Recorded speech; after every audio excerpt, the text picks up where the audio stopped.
Hello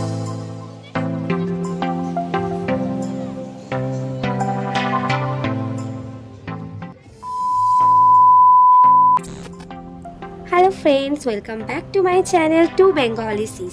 আশা করি তোমরা সকলে অনেক অনেক ভালো আছো আমার মতন। চলো আজকে তোমাদের আমি নিয়ে যাই মিনি কাশ্মীরে, সেটা আবার কলকাতাতে। ভাবা যায়? অলরেডি আমি চলে এসেছি নিউ টাউনের অ্যাক্সেস মলে। এখান থেকে আমাদের যেতে হবে 6th ফ্লোরে মিনি কাশ্মীর দেখার জন্য। মলে ঢুকতে আমাকে বারণ করলো যে এখানে ভিডিও করা অ্যালাউ না, তুমি ফটো তুলতে পারবে। কিন্তু আমাকে ভিডিও করা থেকে কে আটকায়, আমি লিফটেই ভিডিও করে নিয়েছি। এখানে আমরা 6th ফ্লোরে এসে টিকিট কাউন্টারে চলে আসলাম। এখান থেকে আমাদের টিকিট কেটে নিয়ে ভেতরে ঢুকতে হবে।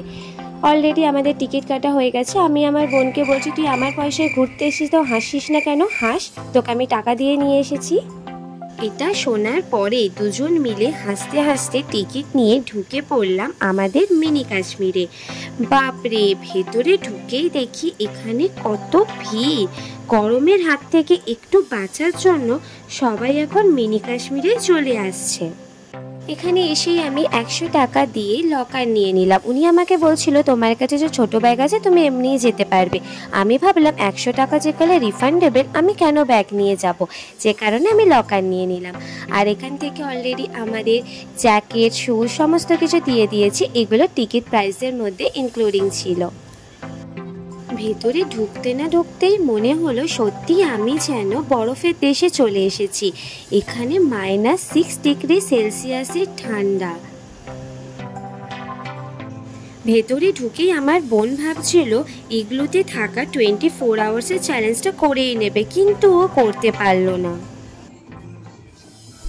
তাই বেরিয়ে এসেই আমাকে এখানে বরফ ছুঁড়ে ছুঁড়ে মারছিল। এই জন্য আমিও বা কম যাই কিসে, আমিও দৌড়াদৌড়ি করা শুরু করে দিলাম। দুজনে মিলে বরফ নিয়ে আমরা কাশ্মীরেই এসেছি না, কাশ্মীরে আবার ডিস্কোও চলে। এখানে তোমরা এলে শীতের মজাও পাবে, আবার ডিস্কোর মজাও পাবে। এখানে অনেক রকমের খেলার মতন গেম ছিল, যেগুলো আমি খেলার চেষ্টা করছিলাম কিন্তু আমি পাচ্ছিলাম না। যে কারণে আমি ভাবলাম একটু দড়ি বেয়ে আমি ওপরেই উঠে যাই, কিন্তু ভাগ্য খারাপ হলে যা হয় সেটাও আমি পারলাম না, আমি পড়ে গেলাম। কারণে আমি অ্যাট লাস্ট এগুলোর মধ্যেই ঢুকে দেখার চেষ্টা করছিলাম যে আমাকে কেমন লাগে। প্রথমে ঢোকার পরেই মনে হয়েছিল এই ঠান্ডা তো আমি সহ্য করে নিতে পারবো, কিন্তু কিছুক্ষণ থাকার পরে আমার ধারণাটা সম্পূর্ণভাবে ভুল প্রমাণিত হলো। কিছুক্ষণ পরে এখানে আবার স্নোফল শুরু হয়ে গেল। এমনিতেই তো এত ঠান্ডা, তার ওপর থেকে আবার স্নোফল।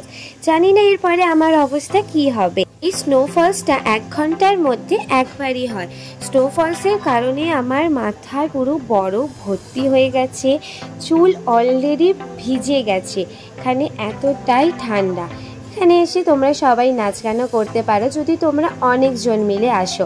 দেখো আমার পেছনে এরা অনেকজন মিলে এসেছে, যে কারণে এরা এখানে গোল করে বরফ নিয়ে খেলা করছে, নাচ গান করছে। আমারও দেখে খুব ভালো লাগছে, ইচ্ছা করছে ওদের সঙ্গে গিয়ে একটু নাচানাচি করি। তারপরে আমরা এখানে স্লাইডিংও চললাম। এখানে তো দারুণ মজা আসছিল, কিন্তু এত ঠান্ডার মধ্যে এখানে আর থাকাই যাচ্ছিল না, যে কারণে আমি একটু বাইরে গিয়ে বসে শুজটাকে খুলেছিলাম। এখান থেকে যে শুজটা দিয়েছিল তার কোয়ালিটি একদমই বাজে ছিল। শুজের ভেতরে বরফ ঢুকে গেছিলো, যে কারণে আরও পায়ে ঠান্ডা লাগছিল। সেকেন্ড টাইম ভেতরে ঢুকেই তাড়াতাড়ি করে একটু রিলস বানিয়ে নিলাম, বিকজ এখানে এতটাই ঠান্ডা আর থাকা যাবে না। বাইরে বেরিয়ে সত্যি খুবই ভালো লাগছে। তোমাদের যদি বেশি ঠান্ডা লাগে তোমরা এখান থেকে কফি, টি পারচেস করেও খেতে পারো। বাইরে বেরিয়েই জ্যাকেট, শু সমস্ত কিছু রিটার্ন করে দিতে হবে। রিটার্ন করে আমরা বেরিয়ে পড়লাম। বেরিয়েই দেখি এখানে একজন র্যাকেট খেলছে, যেটা আমি ভেতরে খেলতে পারিনি। বাইরে বেরিয়েও তো এখানে আমার প্রচুর ঠান্ডা লাগছে। তোমরা এখানে কিভাবে আসবে, পার হেড কত কি খরচ পড়বে, সমস্ত কিছু তোমরা ডেসক্রিপশন বক্সে পেয়ে যাবে।